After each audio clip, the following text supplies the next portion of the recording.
The Boy Who Cried Wolf.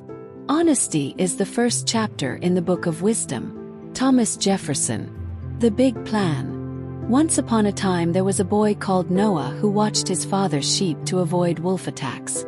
Every afternoon the boy observed the sheep while they grazed in the mountains, and before the sunset he should take the sheep back home, seeking to protect them during the night.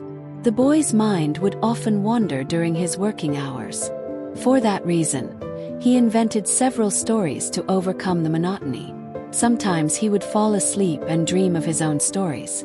One day Noah decided that his stories were not enough to distract him from the tedious occupation, and he had an idea he thought would be the most amusing.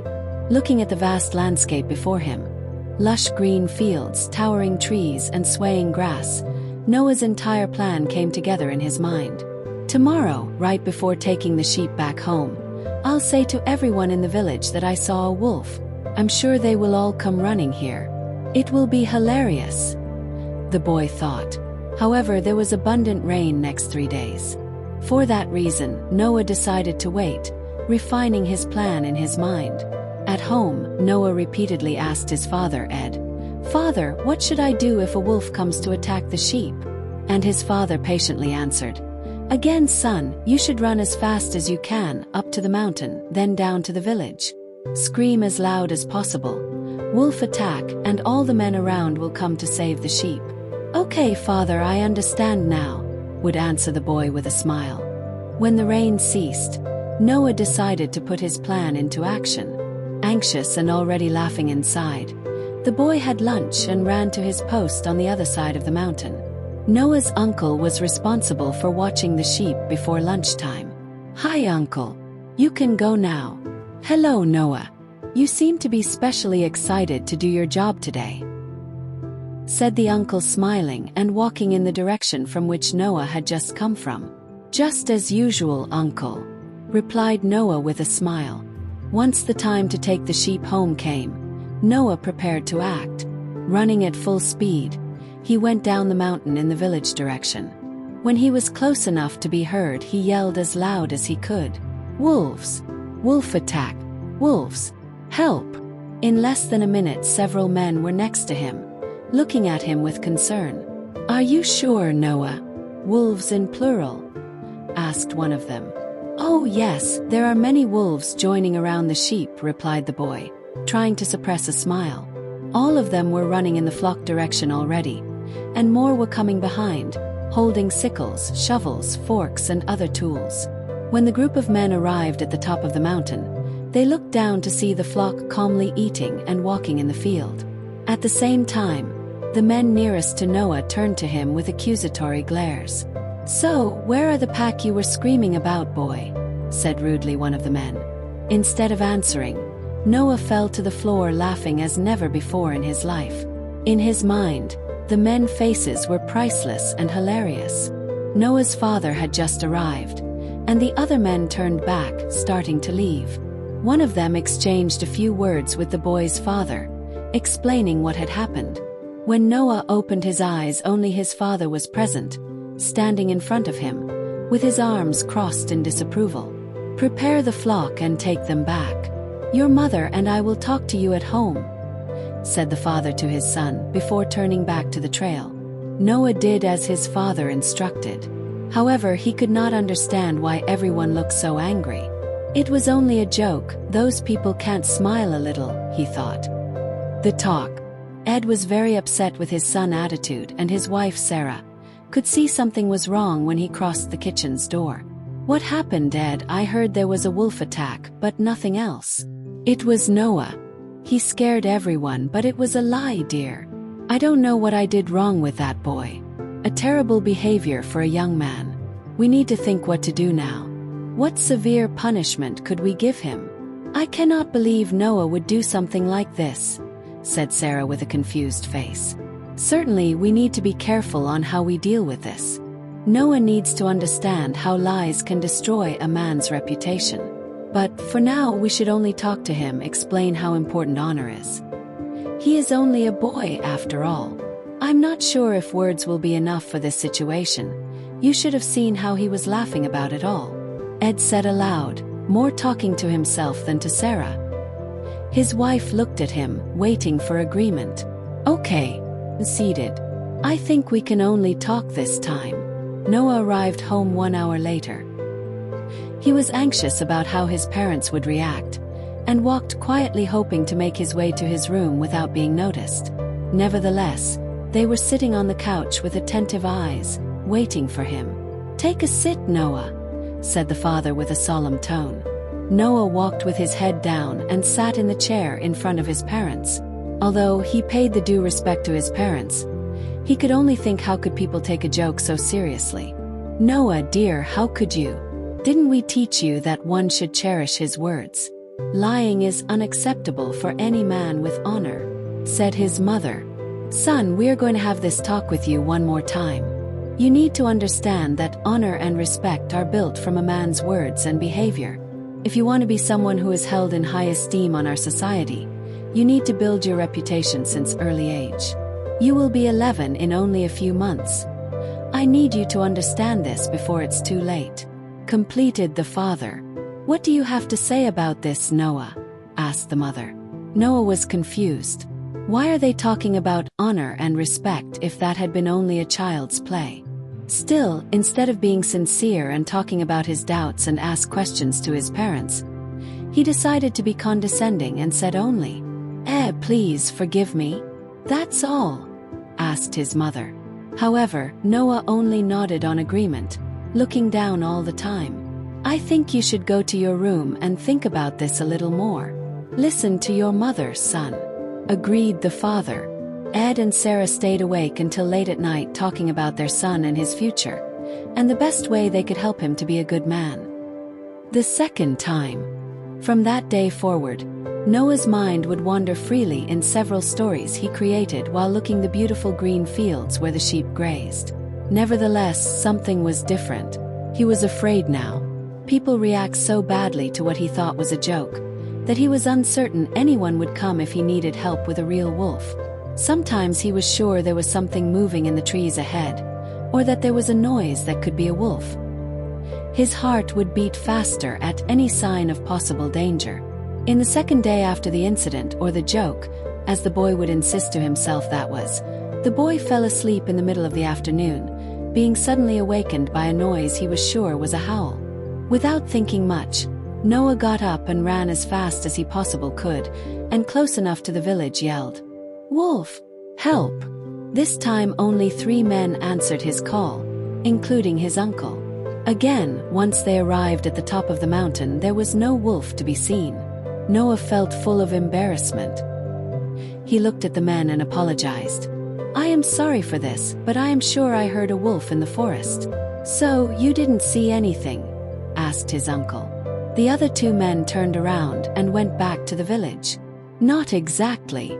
Noah, I thought your parents talked to you about this. You need to be careful, since one only has his word. People don't believe in what you say, you have nothing. I am sure your parents will punish you this time. I am really sorry about this, uncle. I will explain to my parents. But be sure I didn't mean to waste your time. The first time I thought it would be funny, just a joke. But this time I was really scared. I hope you are being truthful, my nephew. I will go back now. Finish your job and go home. Your parents will know about this soon. When Noah got home, his parents were waiting in the kitchen. Their eyes met Noah's with disapproval. I thought you had understood our last talk, Noah, started the father. I am really sorry, Noah said sadly. Explain yourself, said the mother. And I need you to say more than apologies this time. I fell asleep for a while and I waked up with a very loud howl. I got scared and ran to ask for help. Uncle Bob and Mike went to the flock with me, but there was no wolf. I really got scared. I confess that I didn't fully understand why everyone got so angry last time, because in mind it had been only a joke. But this time I was not playing around. Noah confided in his parents. Do you realize that in the first time almost 20 people went to help you? Now only 3 people, and only because your uncle begged Bob and Mike to join him. Do you understand now the importance of being trustworthy? If people cannot rely on you and trust your words, how do you expect to be part of a community where people help each other? said Sarah with love in her voice. "I didn't want to punish you, son. I was hoping you had understood this already. But this time you will have to redeem yourself. You will help villagers with their tasks every other day. That is, after your morning lesson, you will watch the sheep one day and help villagers in the other, starting with Mike and Bob. Now, go clean yourself up for dinner," finished the father. Noah was not upset with his punishment. He got so scared that he was hoping that helping the villagers could really help him to regain people's trust. He didn't expect what was coming next. The plot. In a neighbor village, a group of 4 teenagers heard about the boy who cried wolf. The nickname Noah had been given. Actually, they had met Noah before on the annual harvest festival. "What do you think, Andy? That boy thought it was funny to joke about safety. We could have some fun of our own with him. Kevin, are you thinking about giving him a lesson? Anton and Marvin, would you help us?" "Of course we would," answered Marvin. "We could make his fantasy become real, if you understand what I mean. Some people on the village have wolf skin we could borrow," completed Anton. The friends talked a little more and decided to put their plan into action in the next day. For their plan, they managed to take wolf skins from some relatives. In the middle of the afternoon, they grouped together and headed towards the mountains. Hidden between the trees in the foothill, the boys dressed in the wolf skins and prepared to act. From the distance they could see the younger boy close to the flock on the fields. He walked from one side to another, as if worried about the sheep he should protect. First, the group of impersonated wolves simulated howls. They observed while the boy looked down with fear. After a few minutes of noise, the group started to let the boy see discreet apparitions of the wolf skins. For their surprise, the little boy observed the movement for another several minutes before running up the mountain. When they saw the boy disappear on the distance, they start laughing and removing the wolf skin. Unexpectedly, as they turned around to leave, there was a man observing them with severity in his eyes. On the other side of the mountain, Noah was running as fast as he could and once more crying out, "Wolf!" Nonetheless, this time no one came to help him. Desperate, he tripped over a stone, and at that moment, realized what his parents meant with all that talk about trustworthiness and the importance of one's words. On the ground the boy cried and felt sorry for ever thinking about playing about his and the sheep's safety. The redemption. "The sheep," remembered Noah. "I have no time to go further for begging for help." The boy started running back to the flock. With an intense desire to prove himself worthy of trust and respect, Noah could only think in saving the sheep and redeeming himself with the villagers. Too many thoughts passed on his mind while going back. Nonetheless, the most important thing for him after saving the sheep was to be able to go back home and explain to everyone how much he learned in the last few days, reassuring them he would never waste anybody's time ever again. Noah got to the flock still panting. He looked around and realized there were no wolves to be seen and no sounds to be heard. Confused and distracted from his fear, he rapidly shepherded the sheep back home. The boy's parents were waiting for him one more time, but this time there was someone else with them. "Noah, take a sit," started his father. "Father, mother, I am sorry. I swear I saw wolves today. Now I understand everything you told me. I asked for help, but today no one came to help me.